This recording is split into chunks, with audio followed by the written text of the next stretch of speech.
Every June in Powell River, British Columbia, Canada, on the ancestral lands of the Shannon Nation, people gather from all over the world for the Prisma Festival. Join us as we bring you a taste of the music, conversation and celebration for which this event has become known. We do look forward to welcoming you back to the concert hall someday.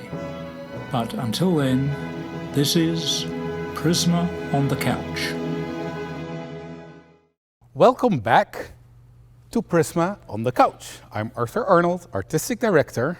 And I'm Misty Oakes. I'm the Audience Services and Volunteer Manager for Prisma.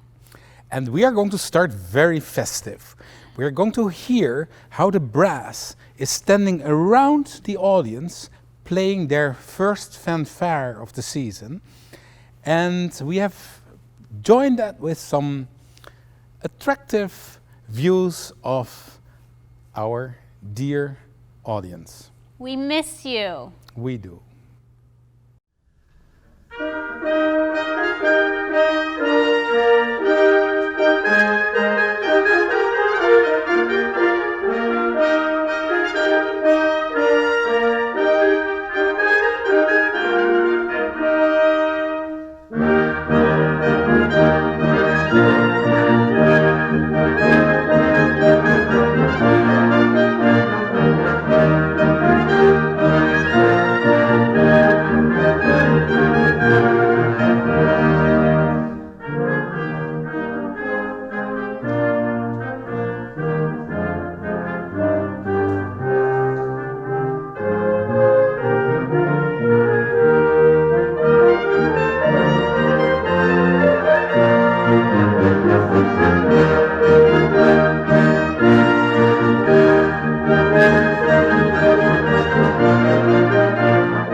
Wow, I really do love that fanfare, that festival excitement, at the beginning. Oh, it's wonderful. The kids, the students, I shouldn't say kids, with all the guest artists on brass, around the audience, the energy, the sound, it comes just all from all corners of the theater. It washes over you. It's great. I miss all the festival sounds. I miss the sounds of getting everything ready, setting up tents and all the behind the scenes noise that it takes to bring this all together, and I miss the volunteers. Yeah, the volunteers, Misty, they are just amazing. Without the volunteers, we could not run Prisma.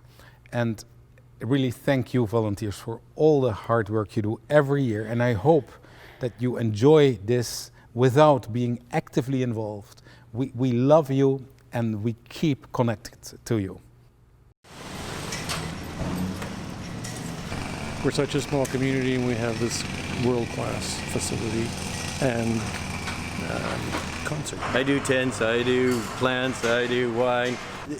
To meet the students and the guest players, they're all very down-to-earth, they're very friendly people, even though they are world-class. If for a town our size to be able to experience a symphony orchestra and interact with students and guest players from major symphonies from around the world, you just can't beat it. And anything they need to be a successful event, I'll be there to help them.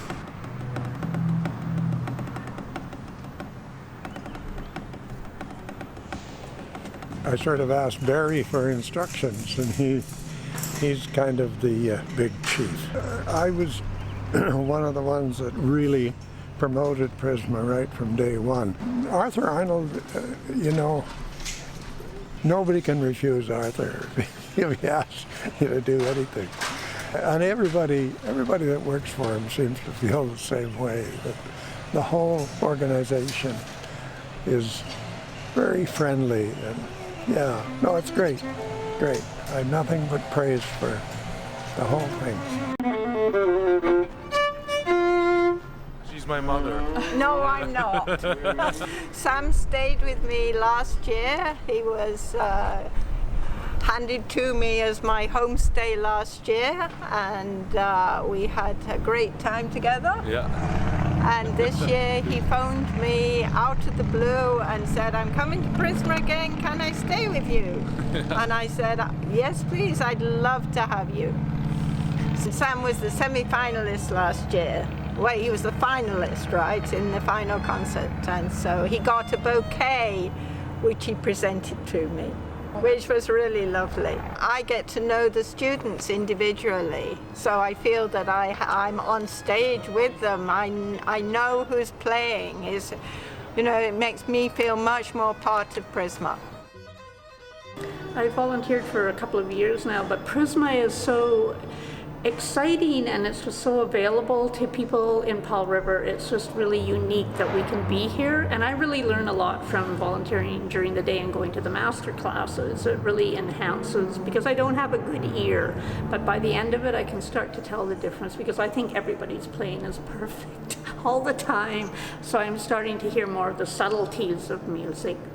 It's just great to see who's coming and the number of people that are attending, and the people who've bought passes and are showing up for so many of the events and the master classes during the day, and Limelight, which is new this year, and also the concerts during the evening concerts. So in that way it's really opening up, and I get to meet a lot of people and musicians. I love the energy of the young musicians as well. And of course Arthur Arnold has so much energy, and it's just a wonderful experience. There's something for everybody. They have lots of free concerts, so the town is included that way. You're not going to believe the sound that comes out of the instruments. I mean, most people have heard individual instruments, but when they're sounded collectively, it's just a phenomenal experience for anybody. And if they close their eyes, they can be transported to another universe. Because I truly believe that music is the universal language, and we all understand it.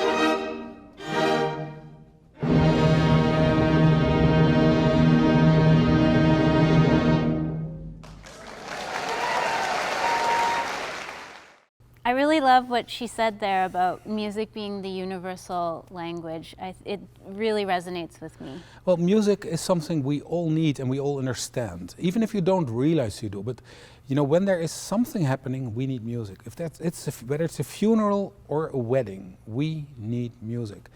And harmony is something we understand. And this melody harmony comes together in this gorgeous music. It was great to listen to the brass. I think we should listen to more brass. Well, let's go to a brass quintet. Samuel Scheidt, a very early composer, and our guest artist on brass instruments with one of the students will play for you the last movement of the Centone number 5.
Arthur, this is a bad time to unwrap your candy. Okay. That's a John Silver.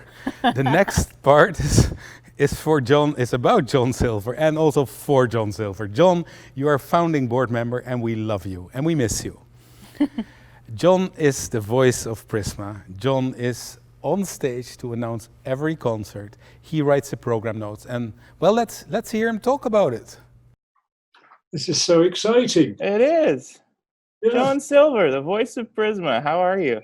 Hi, Andy. I'm actually very well, thank you, notwithstanding significant difference in life at the present time. Yeah, a little different. Yeah. You're in Vancouver. I'm in Powell River. Right, and We should both be in Powell River.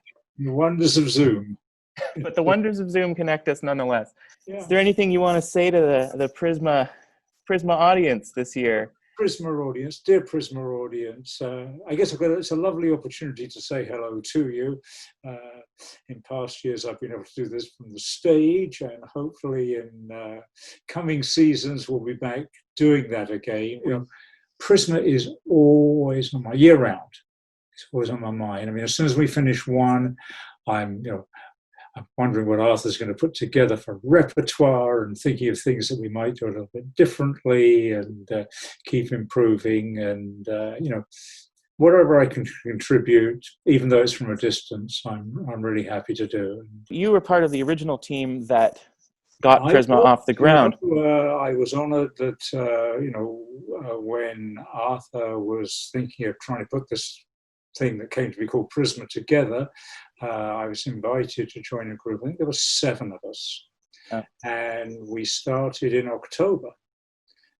And the following June, we put it on our first. As I've said on many occasions, it's amazing what you can do in 8 months with no sleep. Yeah. And, it has been so incredibly rewarding to see the organization grow from its humble start. It's larger, more diverse. The board has expanded. We have been, I think, very effective in ensuring that we don't get stuck with just the same group that put the whole thing together.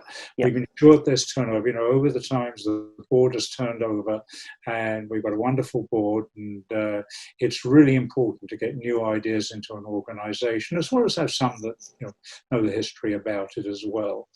You and I were both involved in the publicity side of Prisma, not together. You kind of teed that up in the early days. You were part of the whole brigade to paint the town Prisma.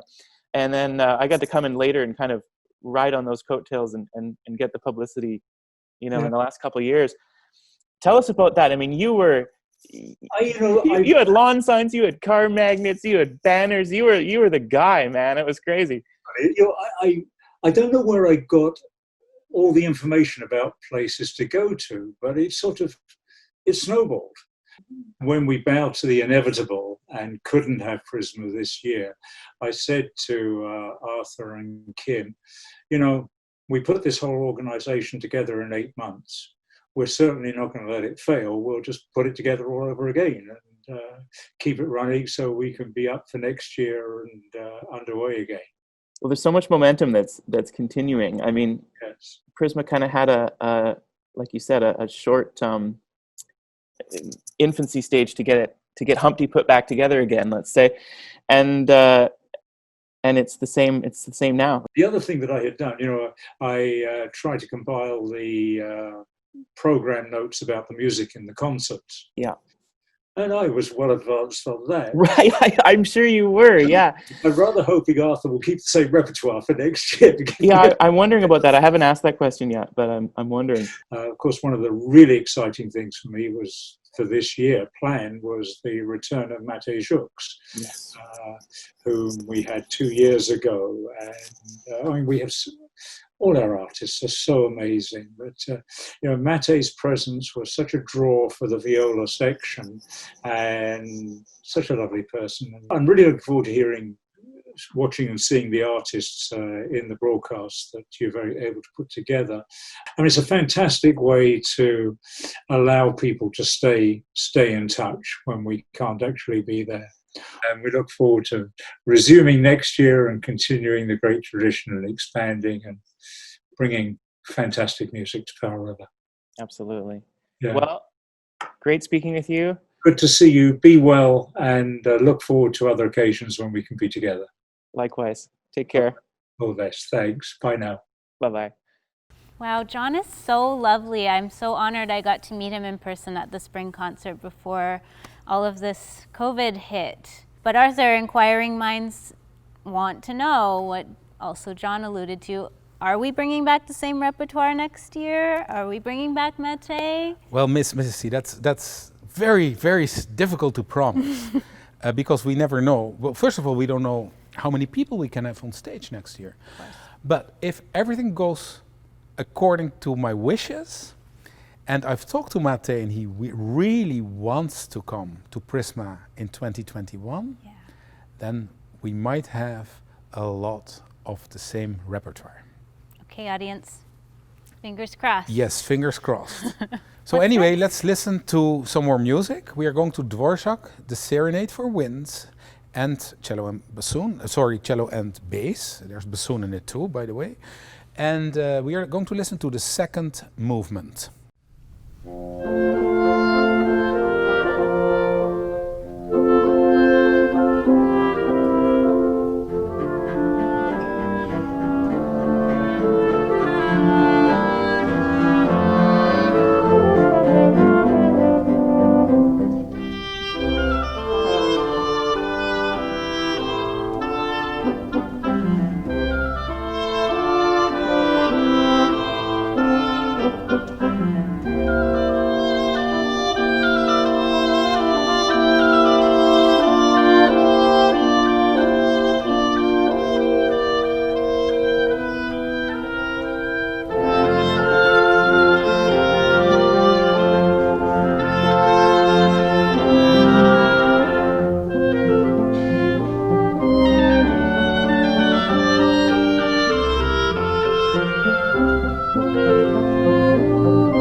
was lovely.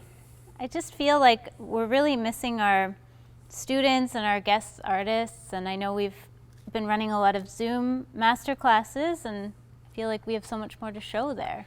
Yeah, it's very interesting how well received the masterclasses are, and we'll hear about it, I'm sure, more.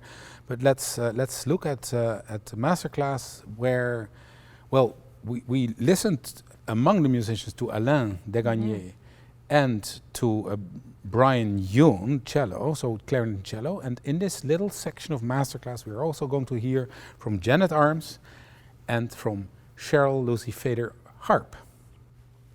I've heard in some recordings that the beginning people like to take, sometimes people take a lot of liberty with the eighth notes and kind of like to pull and push and pull. And I'm just wondering, like, what in like an audition scenario, what do you prefer to hear? Is it something that's maybe more like on the beat, or when people are more like, you know, like playing like the cat and the wolf, you know? Something in between, I guess. Okay. It has to be able to. We have to be able to count when you're doing. It has to kind of flow, some kind of logical pacing, you know. And there are some accents in there too, right? Yeah. I like to take a bit of time there, actually. Okay. So. Yeah. My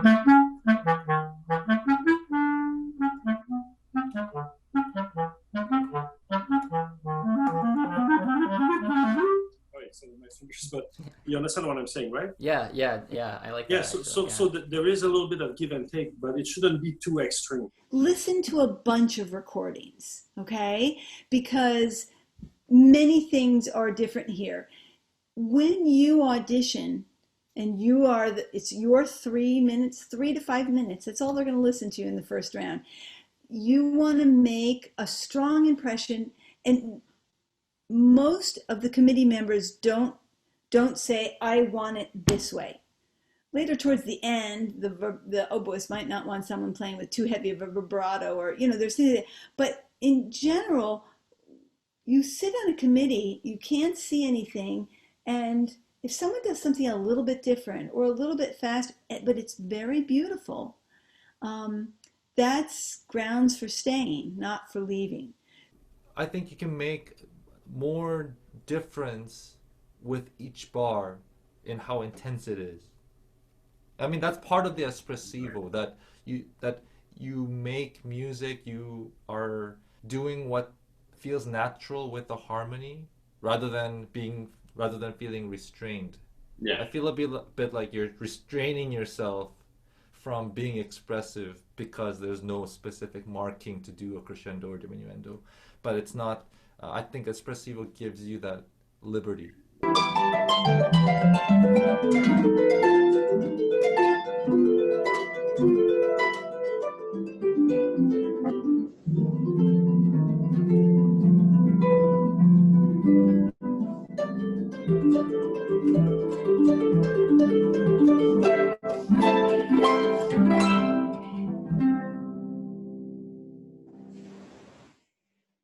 Wow, great job. That's a great piece. Yeah, it's interesting. Yeah. It's hard to figure out what to do with it sometimes, and it's just such awkward writing, but I do like it. Be careful that you just don't do something to sort of do something, right, musically? It's always a dilemma. You want to be, especially if you audition for solo clarinet, you have to show some personality, and you have to be a really good musician, but everything has to be in place, you know, like a good pulse, good intonation, good rhythm, everything has to be really in place. So it's tricky to find that balance, but yeah. Of course, music is first. We're all musicians. If it's perfect but boring, it won't get you anywhere either. You know that. Yeah, exactly. Our students are so lucky to have that exclusive access with their icons and teachers. I wish I had that opportunity. Well, it's never too late to start playing an instrument, Misty. Arthur, I haven't played the flute since I was 9, so it might be too late. I doubt it. I think we should give that a try and listen to you next year. Maybe I could try playing the typewriter. Oh, well, Do you have a certain degree? It could be a 2-finger typewriter. Let's see how our percussionist Bill Linwood does that. I think he's a 2-finger writer, typer.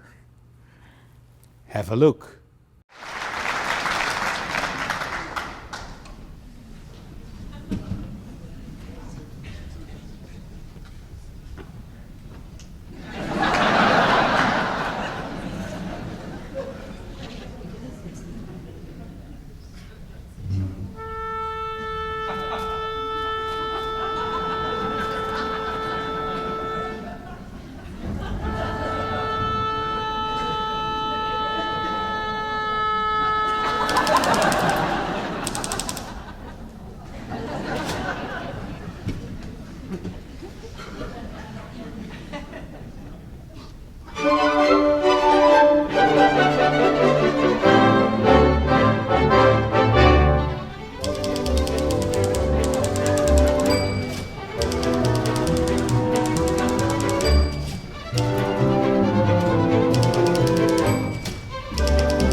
That was such a fun look into the archives of Prisma. Oh, Bill did such a great show. He's a great percussionist. He's a great conductor too, but also a great actor. That was lovely. I love the coattail flick. Anyway, let's continue. Where shall we lead our audience to? Should we move a year up to 2015? Sure. And let's go to a student who won the prize of the Concerto Competition, Shannon Fitzhenry, who now is concertmaster of an orchestra a few years later, and who joined me to Moscow. Which years were you in Prisma? So it was 2014 and 2015, yeah, right? Or 2015 and 2016. The fall after I graduated undergrad, I was invited to go out to El Paso Symphony and be guest concertmaster for them for 1 week. And my teacher actually down in Charleston, who used to study at Peabody, he's friends with the music director in El Paso. And they were asking him, you know, can you think of anybody who would be willing to come and fill in for a week? So he called me and he said, hey, Shannon, there's this opportunity. Are you ready? Do not say yes if you're not ready. and when was this, Shannon? This was in the fall of 2018. Okay. Yeah. So I graduated in May undergrad. So yeah. And I said, you know, I've had experience being concertmaster at Peabody. Like I've been waiting and at Prisma too. And at Prisma. And I've been waiting to like get into the professional world with that. So I said, yes, please. Like I'm ready. Please let me do it. It was very different, of course, being concertmaster in a professional symphony from school and, you know, festivals and everything. but it was great. I had a great week. I loved the symphony. And then I started taking auditions for jobs. And it worked out that they needed a concertmaster the next year. And so I signed a 1-year contract with them. And I guess, yeah, I was 20. I had just turned 24. I was thinking earlier today about how much performance opportunity there was at Prisma. And, you know, we had, and then also just interacting with people of Powell River. Everybody was so excited to have us there, and everybody wanted to have conversations and get to know us. So learning how to communicate, you know, in that way with everybody, and then all the Masterclasses, and of course, you know, doing the Concerto Competition, I think I look back on that and like being able to play with an orchestra, and not only play with an orchestra, but have them be all of your colleagues was really fun. And just the support. Your Sibelius. Yeah, the Sibelius. That was, I definitely look back on that as like one of the highlights of pretty much any performance I've had. Because it was, you know, supportive environment, and I was happy with it. It's just the crowd. And I remember one thing that really impacted me about performing that at Prisma was one of the ladies who came to the concert wrote me a letter, and somebody like gave it to me. And I never met her. As far as I know, I never met her, but she told me how her husband had just passed away, and that was one of the last pieces that they had listened to together was Sibelius Concerto.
You know, I really loved Alain's comments in his masterclass video, but I would love to see more of him playing. Yeah, we'll take you to the Mozart Clarinet Concerto with Alain de Gagné as soloist here in the Evergreen Theater in Powell River during Prisma 2014.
You know, Arthur, my background is in film and theater and acting, so I'm really interested in how we get our students prepared for auditions, because I know it's probably quite different than the theater process. Well, to get a job in an orchestra, you have to be super prepared, and you get maybe 5 minutes to play, and the first round is with hundreds of others sometimes, and it's behind the screen. So students need to be ready to play behind the screen, which is very different than performing to an audience. And yet they have to play like little snippets of difficult symphonies, like 10 seconds here, well, maybe 2 minutes here, but sometimes 30 seconds, you know, and that has to be exactly precise. The right rhythm, the right dynamics, intonation correct, everything precise, and yet it has to have personality, because you have to stand out too. And it's very difficult. So we train our students, we give them lessons on these excerpts, we train them in an audition training where they play behind the screen, and imagine they make it to the second round, also in the open. And we have a workshop where here on stage, where all the guest artists are here to field questions of the students, to give them advice. How do you practice? How do you prepare? How do you keep your concentration? You're in a room with 30, 40 others that are warming up and making noise, and you see your colleagues and you think they're better than you, and how do you stay focused? So let's learn a little more about the audition training at Prisma.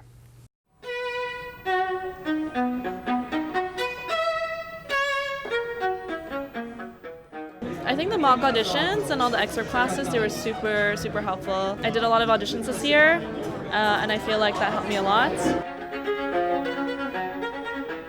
But once you start, once we call number one, you come up, you play, that's it. We could talk to you, but you don't talk to us, okay? This kind of festival prepares them for the real world experience after they finish their studies, because they're going to have to start auditioning for seats in the orchestra. We will be the jury back here, and I'm going to ask everybody to be taking notes on what they hear. You know, you can't control what they are listening for or what is happening on the other side of the screen with the discussions that are taking place. All you can control is how you prepare and how you go there, and if you play the way that you want to do. Thank you. Yes, well, certainly that audition training is different than the world of theater. Much more intensity, I would say, in certain situations. It's harsh at times. I think we should segue into a funner moment. Let's do that.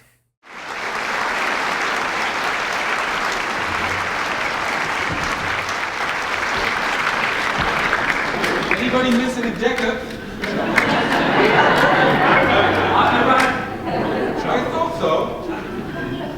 This is one of those days. You know, I forgot my cufflinks the first concert, and there was a student who was so kind to lend them to me. And now we have to challenge ourselves a jacket. No? Not your jacket.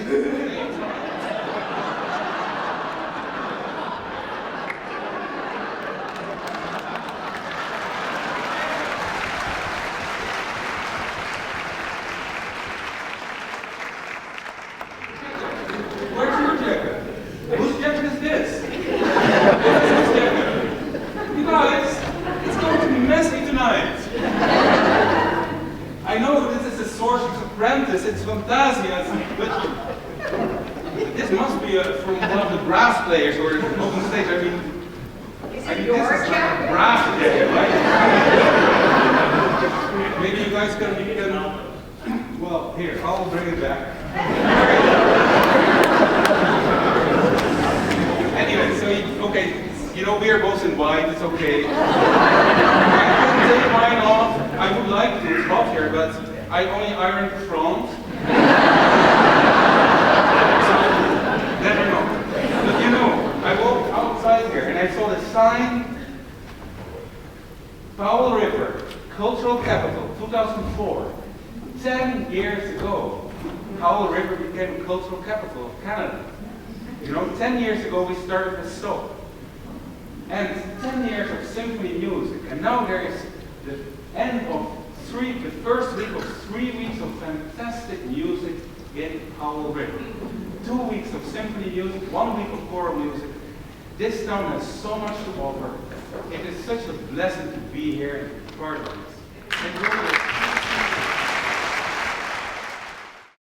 It is so wonderful for Powell River to have such a strong cultural designation, and thanks to, I mean, many arts activities and festivals, such a strong voice in the industry. It really is very strongly represented here, the arts everywhere. And I think Powell River really deserves that recognition of a cultural capital and fills it every year again, fills that expectation. Anyway, we should move on.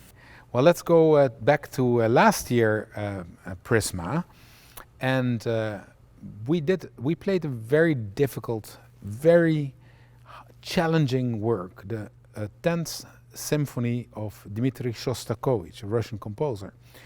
And we're going to listen to part of the last movement. And this orchestra was so amazing, and they were so well prepared. I'm so proud of them.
You know, Misty, this is Shostakovich's victory over Stalin.